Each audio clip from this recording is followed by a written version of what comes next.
ዮሴፍም በእርሱ ዘንድ ቆሙ ባሉት ሰዎች ሁሉ ፊት ሊታገስ አልተቻለውም። ሰዎቹንም ሁሉ ከፊቱ አስወጡልኝ ብሎ ጮሆ ተናገረ። ዮሴፍ ለወንድሞቹ ራሱን በገለጠ ጊዜ በእርሱ ዘንድ የቆመ ማንም አልነበረም። ቃሉንም ከፍ አድርጎ አለቀሰ።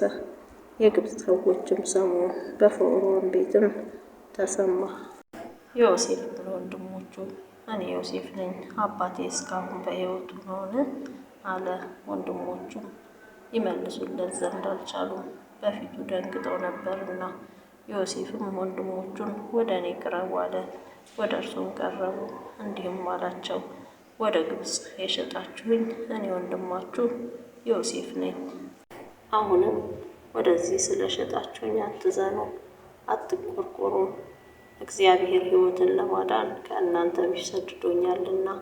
ይህ 2 ዓመት በምድር ላይ ራብ የሆነበት ነውና የማይታረስበትና የማይታጨድበት 5 ዓመት ገና ቀረ። እግዚአብሔርም በምድር ላይ ቅሬታን አስቀርላችሁ ዘንድ በታላቅ መድኃኒትም አድናችሁ ዘንድ ከእናንተ በፊት ላከኝ። አሁንም እናንተ ወደዚህ የላካችሁኝ አይደላችሁም፣ እግዚአብሔር ላከኝ እንጂ። ለፈርዖንም እንደ አባት አደረገኝ፣ በቤቱም ሁሉ ላይ ጌታ፣ በግብፅ ምድር ሁሉ ላይ አለቃ አደረገኝ። ፈጥናችሁ ወደ አባቴ ውጡ፣ እንዲህም በሉት፣ ልጅ ዮሴፍ የሚለው ነገር ይህ ነው። እግዚአብሔር በግብፅ ምድር ሁሉ ላይ ጌታ አደረገኝ። ወደ እኔ ና፣ አትዘግይ። በጌሳምም ምድር ትቀመጣለህ፣ ወደ እኔም ትቀርባለህ። አንተና ልጆችህ፣ የልጆችህም ልጆች፣ በጎችህና ላሞችህ፣ ከብትህም ሁሉ። በዚያም አንተና የቤተሰቦች የአንተ የሆነው ሁሉ እንዳትቸገሩ እመግብሃለሁ። የራቡ ዘመን ገና 5 ዓመት ቀርቷልና። እነሆም ለእናንተ የተነገረቻችሁ የእኔ አፍ እንደሆነች የእናንተ ዓይኖች አይተዋል፣ የወንድሜ ብንያም ዓይኖች አይተዋል።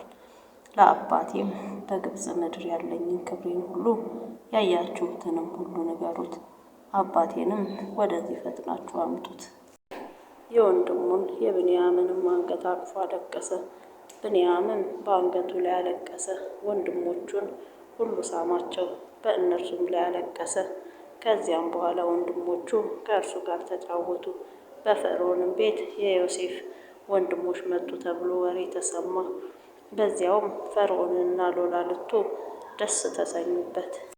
ፈርዖንም ዮሴፍን አለው፣ ለወንድሞችህ እንዲህ ብለህ ንገራቸው፣ ይህን አድርጉ፣ ከብቶቻችሁን ጭናችሁ ወደ ከነዓን ምድር ሂዱ፣ አባታችሁንና ቤተሰቦቻችሁን ይዛችሁም ወደ እኔ ኑ። እኔም የግብፅ ምድር በረከት ሁሉ እሰጣችኋለሁ፣ የምድሪቱንም ስብ ትበላላችሁ።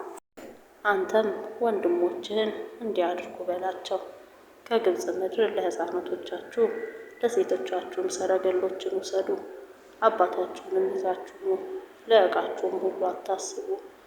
የግብፅ በረከት ሁሉ ለእናንተ ነውና። የእስራኤል ልጆችም እንደዚሁ አደረጉ።